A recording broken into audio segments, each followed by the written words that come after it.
Hello बच्चों, कैसे हैं आप सब। मैं रोहित कुमार आप सभी का अपने YouTube channel BK study zone में स्वागत करता हूं। स्टूडेंट, मैं आज आपको क्लास 11th की ऑर्गेनिक केमिस्ट्री पढ़ाऊंगा, जिसमें आप देखेंगे कि ऑर्गेनिक केमिस्ट्री में कौन कौन से टॉपिक हैं जो पढ़ने होते हैं आपको। तो चलिए देखते हैं बच्चों। इसमें ऑर्गेनिक केमिस्ट्री में आप देखेंगे तो पहला टॉपिक आपको मिलेगा बॉन्डिंग इन कार्बन, यानी कार्बन में बंधन। क्लासिफिकेशन ऑफ ऑर्गेनिक कंपाउंड, कार्बनिक यौगिकों का वर्गीकरण। इसके बाद में बच्चों हैं नॉमेनक्लेचर ऑफ ऑर्गेनिक कंपाउंड, मतलब कार्बनिक यौगिकों का नामकरण। कार्बनिक यौगिकों का आप नामकरण कैसे करते हैं ये देखेंगे। उसके बाद में है बच्चों फंडामेंटल, उसके बाद में आपका है fundamental principle of mechanism of organic reaction, ठीक है।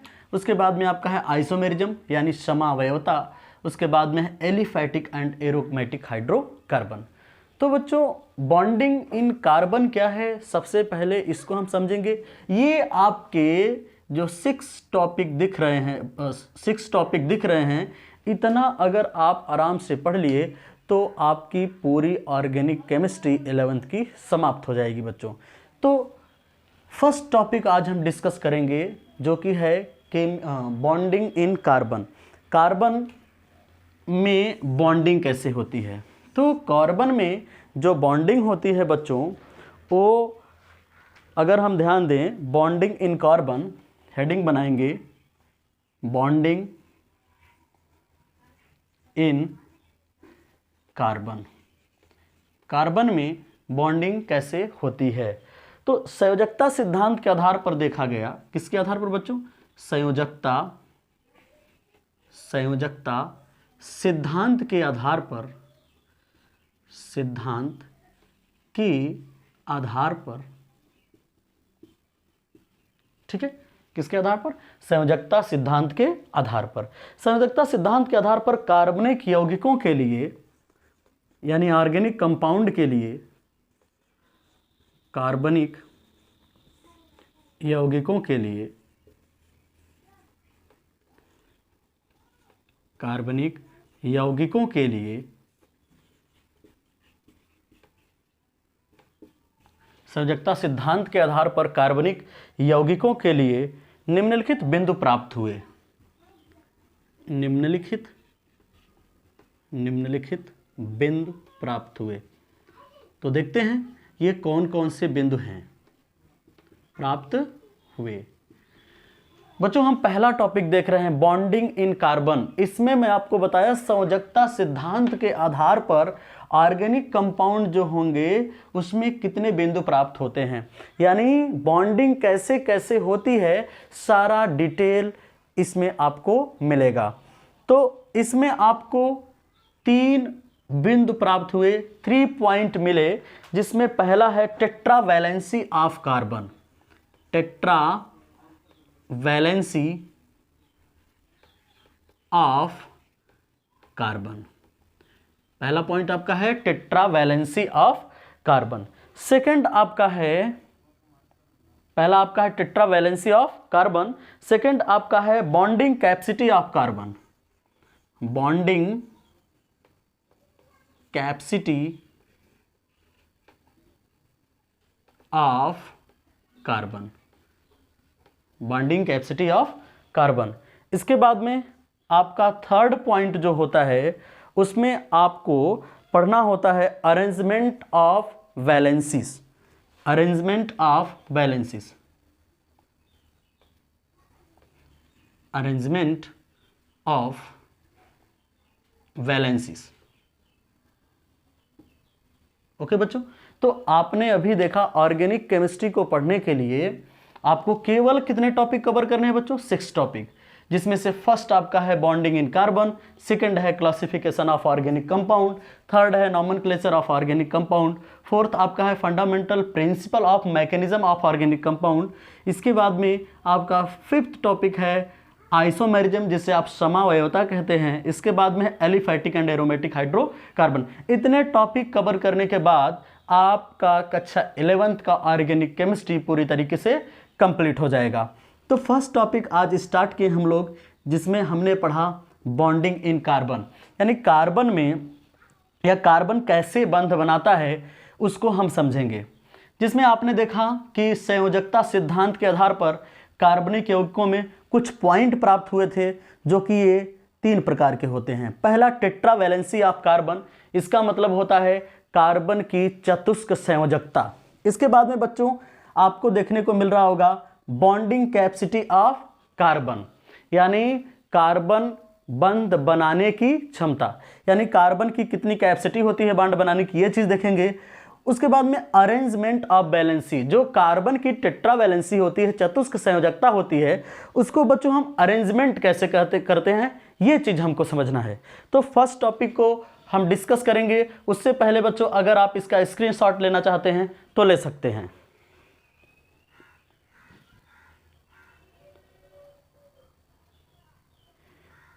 आप स्क्रीनशॉट ले चुके होंगे बच्चों, तो चलिए इसको पहले इरेज करते हैं, फिर आपको बताते हैं पहले पॉइंट को, टेट्रावैलेंसी ऑफ कार्बन।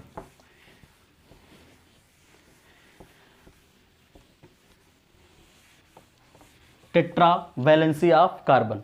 तो बच्चों पहला हेडिंग आप लगाएंगे टेट्रावैलेंसी ऑफ कार्बन। ओके बच्चों, टेट्रावैलेंसी ऑफ कार्बन, इसका मतलब होता है कार्बन की चतुष्क संयोजकता। अगर हम कार्बन का इलेक्ट्रॉनिक कॉन्फ़िगरेशन देखें, आप जो कि पढ़े होंगे फर्स्ट केमिस्ट्री में, इनऑर्गेनिक में, अगर हम कार्बन के इलेक्ट्रॉनिक विन्यास देखें, मतलब इलेक्ट्रॉनिक कॉन्फ़िगरेशन, यानी इलेक्ट्रॉनिक कॉन्फ़िगरेशन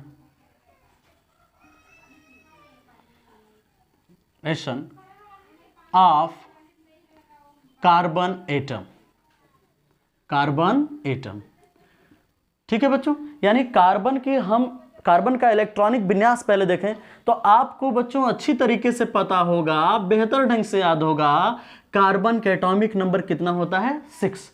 अगर हम अफबाउ नियम से इसका इलेक्ट्रॉनिक विन्यास करें तो आपका मिलेगा 1s2 2s2 1s2 2s2 2p2। तो ये आपका बैलेंस सेल होता है, जिसे आप आउटर मोस्ट सेल भी कहते हैं। कार्बन का आउटर मोस्ट सेल होता है बच्चों outermost cell of carbon, outermost cell of carbon, यानी कार्बन का बाह्य कोश। कार्बन का बाह्य कोश बच्चों आपका होता है 2s2 एंड 2p2।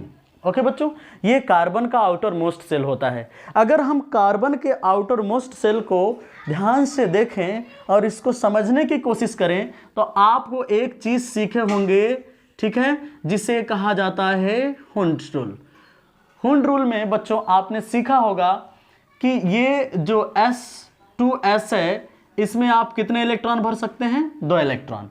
और ये जो 2p दिख रहा है, पहले 1 इलेक्ट्रॉन इस ऑर्बिटल में, फिर 1 इलेक्ट्रॉन इस ऑर्बिटल में।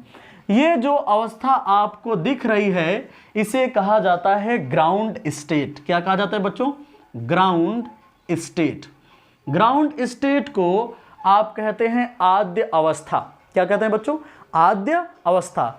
आद्य अवस्था में अगर हम देखें तो अनपेयर्ड इलेक्ट्रॉनों की संख्या कितनी है, 2 है। कितनी है बच्चों, 2 है। अगर इसी का हम एक्साइटेड स्टेट देखें, यानी इसको अगर आप एनर्जी दे दें, ऊर्जा, अगर आप एनर्जी इसको देते हैं तो होगा क्या बच्चों, ये जो इलेक्ट्रॉन आपको दिख रहा है, ये इलेक्ट्रॉन एनर्जी को ग्रहण करके एक्साइट हो जाएगा और एक्साइट होने के बाद में p ऑर्बिटल में इंटर कर जाएगा। ये जो स्टेट आप देख रहे हैं 2s1 हो गया बच्चों, और ये क्या हो गया, 2p3 हो गया। यहां पर क्या था बच्चों, 2s2 था और 2p2 था। ठीक है, अब ये एक्साइटेड स्टेट में चला गया। अब यहां पर देखिए 4 अनपेयर इलेक्ट्रॉन आपको दिख रहे हैं। कितने अनपेयर इलेक्ट्रॉन, 4। इसी अनपेयर इलेक्ट्रॉनों के कारण कार्बन की वैलेंसी 4 बताई जाती है और कहा जाता है कि कार्बन टेट्रावैलेंट एटम होता है।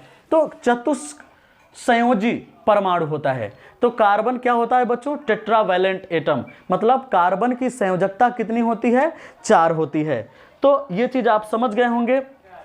अब ये जो कार्बन की चारों संयोजकताएं होती हैं, ये किस प्रकार से संतृप्त होती हैं, ये आपको समझना है। ठीक है, तो आप ये देख चुके हैं कि जो कार्बन होता है, अगर हम उसकी आद्य अवस्था में बात करें, कार्बन की आद्य अवस्था और एक्साइटेड स्टेट मतलब उत्तेजित अवस्था, उत्तेजित अवस्था में इसके पास 4 अनपेयर इलेक्ट्रॉन होते हैं। आप तो यहाँ लिख सकते हैं आराम से, एक्साइटेड स्टेट में मतलब उत्तेजित अवस्था में, उत्तेजित अवस्था में कार्बन, ठीक है, कार्बन 4 संयोजकता प्रदर्शित करता है। एक्साइटेड स्टेट में कार्बन टेट्रावैलेंसी प्रदर्शित करता है। ओके बच्चों, तो ये आप समझ गए होंगे। अब हम देखेंगे कि ये जो टेट्रावैलेंसी कार्बन प्रदर्शित करता है, ये किस तरीके से संतुष्ट करता है अपनी वैलेंसियों को, अपनी संयोजकताओं को। तो चलिए उसको देखते हैं। अब आप देखेंगे तो ये जो कार्बन है, मतलब कार्बन जो आपका होता है, यहां नोट पॉइंट आप लगाएंगे, इसमें लिखेंगे बच्चों, जो कार्बन होता है वह किस प्रकार से अपनी वैलेंसी को संतृप्त करता है। पहला कंडीशन में अगर हम देखें तो हम बड़े आराम से लिख सकते हैं, जो कार्बन होता है ये चारों तरफ सिंगल बॉन्ड द्वारा अटैच हो सकता है। फर्स्ट कंडीशन, यानी इसकी वैलेंसी कितनी है बच्चों?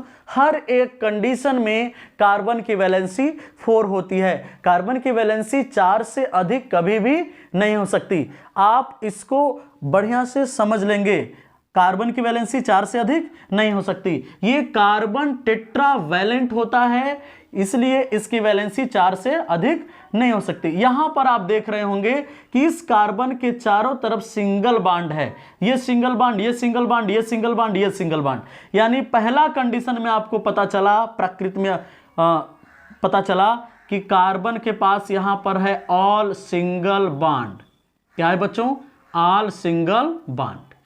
ठीक है, ऑल सिंगल बॉन्ड। अगर हम दूसरे की बात करें, दूसरे प्रकार के कार्बन की, तो यहां पर देखिए हम ऐसे भी लगा सकते हैं 1 double bond and 2 single bond.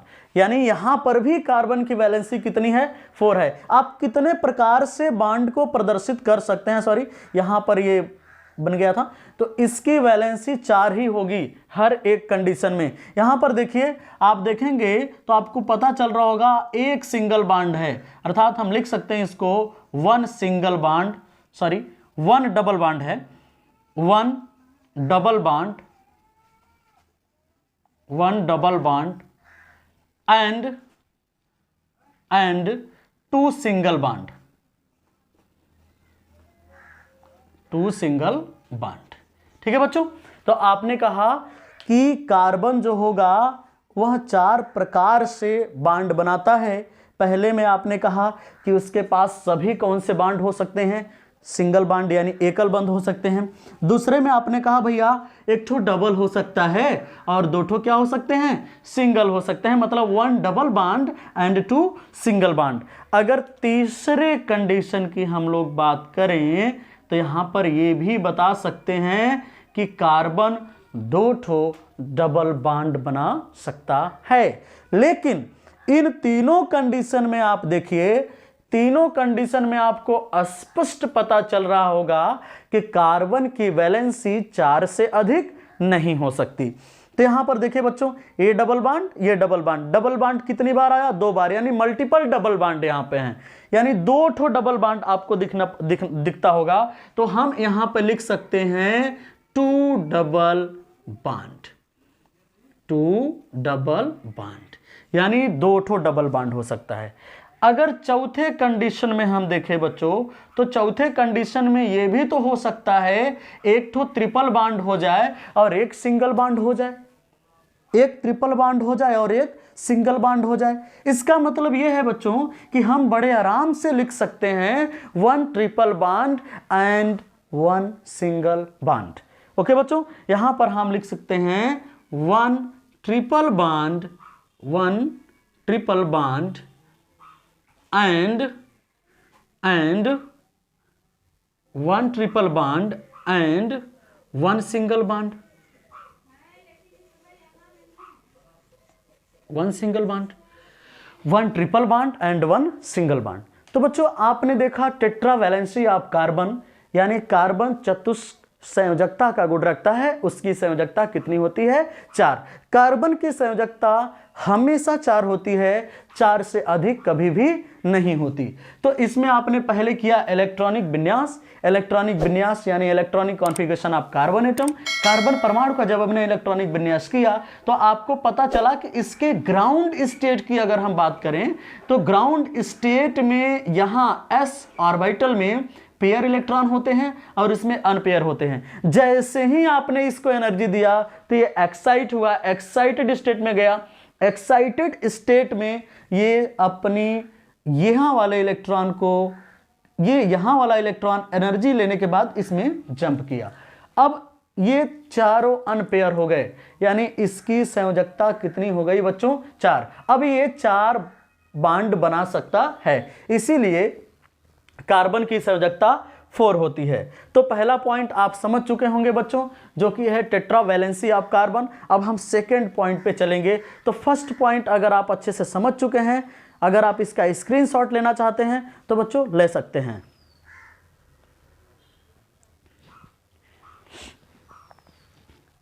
चलिए आप स्क्रीनशॉट ले चुके होंगे। अब हम दूसरे पॉइंट पे डिस्कस करेंगे।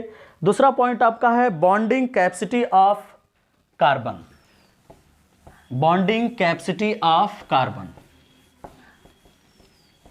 यानी जो कार्बन के बॉन्ड बनाने की क्षमता है उसके बारे में हम जानेंगे।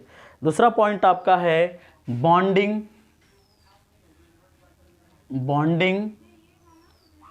Capacity of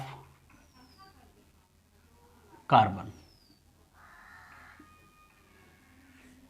bonding capacity of carbon यानी कार्बन की बंधन क्षमता, कार्बन की बंधन क्षमता। कार्बन की बंधन क्षमता क्या है उसके बारे में हम लोग सीखेंगे। कार्बन परमाणु एक दूसरे से संयोग करके बंध बनाने की क्षमता रखते हैं, यह चीज आपको मालूम होनी चाहिए। बच्चों आप पेन और कॉपी लेकर बैठें, जो चीजें मैं बोर्ड पे राइट ना करूं बोलूं उसको आप आसानी से नोट करते चलें। जिसमें मैंने अभी अभी आपको बताया कार्बन जो होता है उसमें एक दूसरे से संयोग करके बंध बनाने की क्षमता होती है। मैं राइट कर दे रहा हूं, कार्बन के पास एक दूसरे से संयोग करके, यानी कार्बन परमाणु एक दूसरे से संयोग करके बंध बनाने की प्रवृत्ति रखते हैं। प्रवृत्ति या बंध बनाने की, कार्बन के पास एक दूसरे से संयोग करके बंध बनाने की क्षमता होती है, ठीक है, शक्ति होती है इनके पास। यानी कार्बन एक ऐसा परमाणु है जो एक दूसरे से संयोग करके बंध बनाने की क्षमता रखता है, ठीक है। अब इसमें श्रृंखलाकरण का भी गुण पाया जाता है, कैटिनेशन की भी प्रॉपर्टी इनके अंतर्गत होती है। तो जब इसके अंदर श्रृंखलन का गुण पाया जाता है, इसका मतलब ये श्रृंखला बना सकते हैं, चेन बना सकते हैं। कार्बन परमाणु एक दूसरे से संयोग करके बंध बनाने की क्षमता रखते हैं। तो मैंने लिखा ये कार्बन परमाणु, ये दूसरा कार्बन परमाणु, ये तीसरा कार्बन परमाणु, क्या ये एक दूसरे से बंध बनाएंगे? बिल्कुल बनाएंगे, क्योंकि इनकी क्षमता होती है बंध बनाने की। अब बंध बनाने की अगर प्रवृत्ति है, इनके पास क्षमता है, तो ये श्रृंखलन का भी गुण रखेंगे। ये एक श्रृंखला बना सकते हैं, ठीक है, स्टेट चेन बना सकते हैं, ब्रांच चेन बना सकते हैं। तो पहला तो आपने देखा कि ये श्रृंखला बनी। ओके बच्चों, आपने कहा था कार्बन की वैलेंसी 4 होती है। यहां पर देखिए ये वैलेंसी 1 2 3 4, यहां पर 2 बॉन्ड पहले से कंप्लीट है, ये 3, ये 1 2 3 4 हो गए बच्चों, ये 3 4 हो गए। आप इसको बैलेंस करने के लिए यहाँ पर हाइड्रोजन भी लगा सकते हैं, HH, जिसे हाइड्रोकार्बन कहा जाता है। अभी आप इसको आगे देखेंगे बच्चों। तो आपने कहा कि bonding capacity of carbon, carbon की बंधन क्षमता, तो इसमें आपने नोट करा कार्बन परमाणु एक दूसरे से संयोग करके बंध बनाने की क्षमता रखते हैं, या कार्बन परमाणु एक दूसरे से संयोग करके बंध बनाने की क्षमता है इनके पास, ये रखते हैं, ये होता है, ये चीज आपको मालूम रखना पड़ेगा। तो चलिए आगे देखते हैं। दूसरे एग्जांपल में ये हो सकता है आपके पास C डबल बॉन्ड के साथ आ जाए C, फिर सिंगल बॉन्ड आपको मिले कार्बन कार्बन। यहां पर भी देखिए कार्बन एक दूसरे से क्या किया हुआ है, बॉन्डिंग किया हुआ है। कार्बन यहां पर भी एक दूसरे से बॉन्डिंग किया हुआ है, यानी कार्बन के पास एक दूसरे से बॉन्डिंग करने की क्षमता होती है। तो ये सिंगल बॉन्ड के साथ यहां पर अटैच होगा, इसकी वैलेंसी 4 है। इस कार्बन को ध्यान देंगे आप, तो इसकी वैलेंसी 2 और 1, 3 हो गई थी, अभी 1 बाकी थी, यहां पे 1 लिख दिया गया। अब यहां की वैलेंसी देखिए 1 2 3 है, तो एक बॉन्ड और बना देंगे, 4 हो जाएगा। यहां की वैलेंसी देखिए तो यहां पर भी 4 हो जाएगी। आप इसको हाइड्रोजन द्वारा संतुष्ट कर सकते हैं या संतृप्त कर सकते हैं।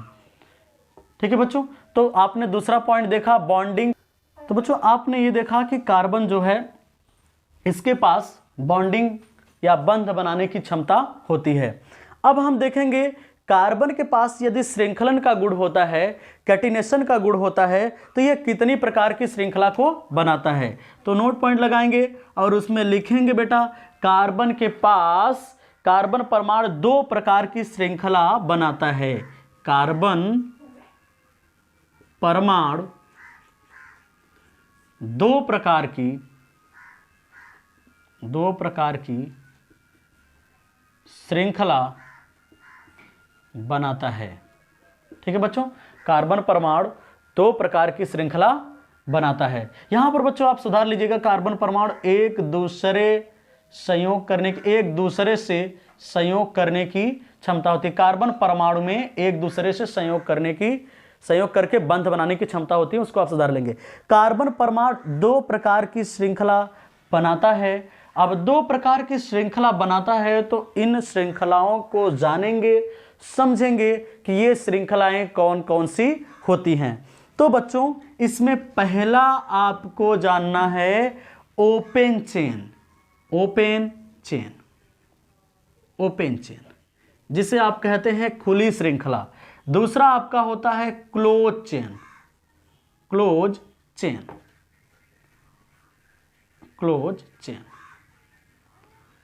चेन मतलब होता है बच्चों बंद श्रृंखला, क्लोज्ड चेन। ये अब ओपन चेन क्या है, खुली श्रृंखला क्या है उसको जानेंगे, और क्लोज चेन क्या है उसको जानेंगे। तो चलिए देखते हैं ओपन चेन क्या होता है। ओपन चेन बच्चों, ओपन चेन में एक स्ट्रेट लाइन मतलब सीधी श्रृंखला प्राप्त होती है।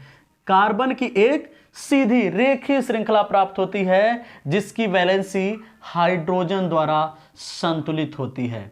ठीक है बच्चों, ये आप देख रहे होंगे इसमें एक स्ट्रेट लाइन प्राप्त हुआ है, सीधी श्रृंखला प्राप्त हुई है, इसीलिए इसे कहा जाता है ओपन चेन। कैसा चेन? ओपन चेन मतलब खुली श्रृंखला। अच्छा, ओपन चेन में सिंगल बॉन्ड भी आ सकता है, डबल बॉन्ड भी आ सकता है, ट्रिपल बॉन्ड भी आ सकता है, फंक्शनल ग्रुप भी आ सकते हैं बच्चों।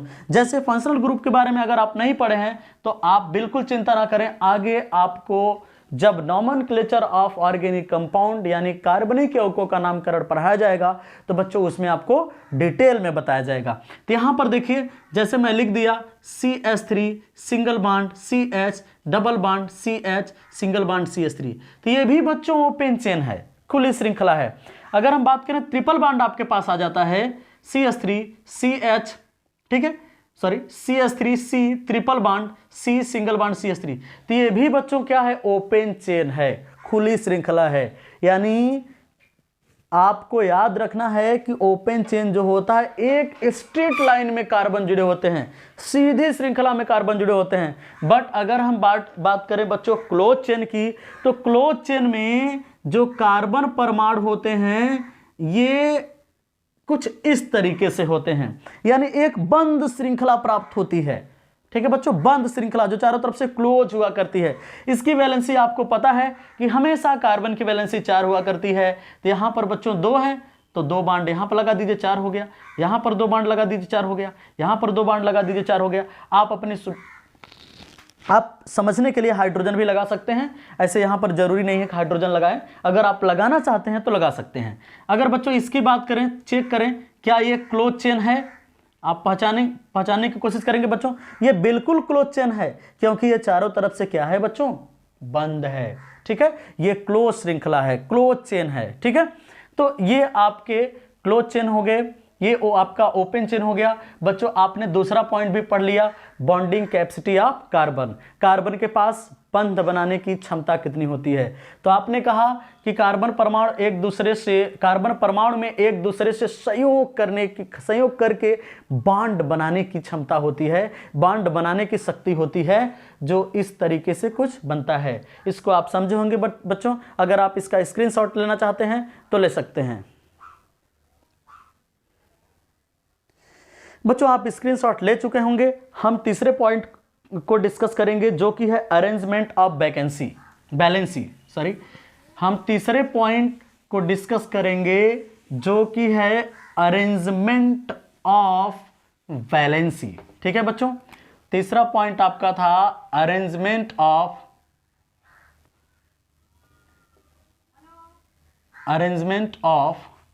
वैलेंसी। ठीक है बच्चों, अरेंजमेंट ऑफ वैलेंसी। ठीक है, अब ये अरेंजमेंट ऑफ वैलेंसी क्या है, इसको समझेंगे। ठीक है, अरेंजमेंट ऑफ वैलेंसी बच्चों इसको कहते हैं संयोजकताओं की व्यवस्था। हिंदी में इसको कहा जाता है संयोजकताओं की व्यवस्था। अब ये संयोजकताओं की व्यवस्था क्या है, इसको समझेंगे। अभी तक हम देख रहे थे कि कार्बन का जो स्ट्रक्चर है ये कुछ ऐसा दिख रहा है, एक प्लेन में दिख रहा है, एक समतल में दिख रहा है, बट ऐसा नहीं होता, रियल में ऐसा नहीं होता। कार्बन की चारों संयोजकताएं एक तल में हो ही नहीं सकती। कार्बन की चारों संयोजकताएं एक सरफेस में कभी भी नहीं होती हैं बच्चों। एक तल में जैसे आप बना दिए, जैसे ये आपका सरफेस हुआ, एक मिनट बच्चों, ये आपका सरफेस हुआ, सरफेस आपको दिख रहा होगा। इस सरफेस पे एक बांड मान लीजिए आपने ऐसे बनाया, ऐसे, ये कार्बन है, एक बांड ऐसे बनाया, एक बांड ऐसे बनाया, एक बांड ऐसे बनाया। अब ये चारों संयोजकताएं एक सरफेस पे, एक पृष्ठ पर कभी भी नहीं हो सकती।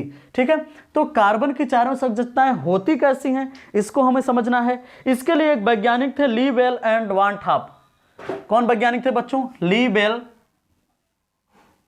ली bell and one half.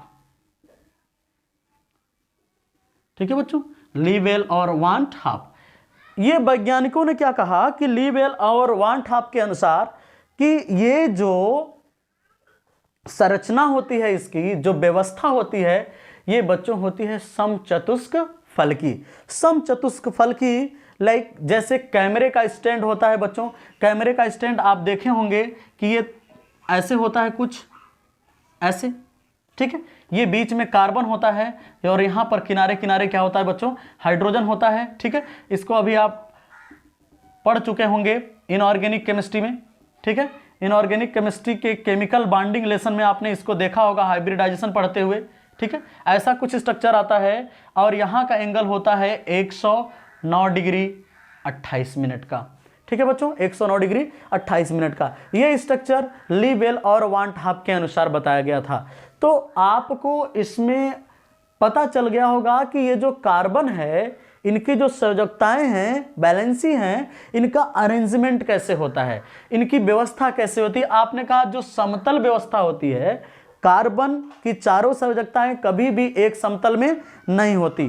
Carbon की चारों संयोजकताएं कभी भी एक समतल में नहीं होती हैं बच्चों। ये होती कैसी हैं, टेट्रावैलेंट होती हैं, कैमरे के स्टैंड जैसा। अगर बच्चों आप इसको नहीं समझ पा रहे हो, एक मिनट मैं बताने की कोशिश करता हूं। ये कुछ ऐसा होता है, ये आप देख रहे हैं, ये आप देख रहे हैं कि यहां से ऐसे होता है ये, और ये ऐसे होता है। ये तीनों नीचे की तरफ होते हैं, ये ऊपर की तरफ लगा होता है ऐसे, ये ऐसे। बिल्कुल बच्चों, ये इस तरीके से होता है, जरा ध्यान से देखिएगा, ये ऐसा स्ट्रक्चर होता है। तो क्या ये बच्चों एक बांड, दो बांड, तीन बांड, ये आप देख रहे होंगे, ये पॉइंट जो दिख रहा है, ये मेरा हाथ जो दिख रहा है, ये जहां पे मैं तीनों को इंटरसेक्ट कर रहा हूं, तीनों पॉइंट एक दूसरे से जुड़ रहे हैं। ये जो आपको पॉइंट दिख रहा है ना बच्चों, ये आपका मान लीजिए कार्बन है, ठीक है। अब ये अगर कार्बन है तो ये इसकी संयोजकताएं हैं ऊपर नीचे, यहां पर आप हाइड्रोजन एटम लगाएंगे, यहां पर भी हाइड्रोजन एटम लगाएंगे, यहां पर भी हाइड्रोजन, यहां पर भी हाइड्रोजन। तो इस तरीके से कुछ वैलेंसी होती है, इस तरीके से अरेंजमेंट होता है कार्बन की चारों संयोजकताओं का। बच्चों अगर आप ये सोचते हैं कि नहीं ऐसे होगा, एक ही प्लेन में होगा, मान लीजिए ये प्लेन है, ये बीच का कार्बन है, एक हाइड्रोजन यहां लग गया, ऐसे बाउंड हो गया, यहां हो गया, यहां हो गया, तो इस तरीके से कार्बन का अरेंजमेंट नहीं होता है। तो बच्चों आपको अगर ये वीडियो पसंद आया हो तो वीडियो को शेयर करना, लाइक करना और कमेंट करना ना भूलें। हम सेकेंड वीडियो में मिलेंगे।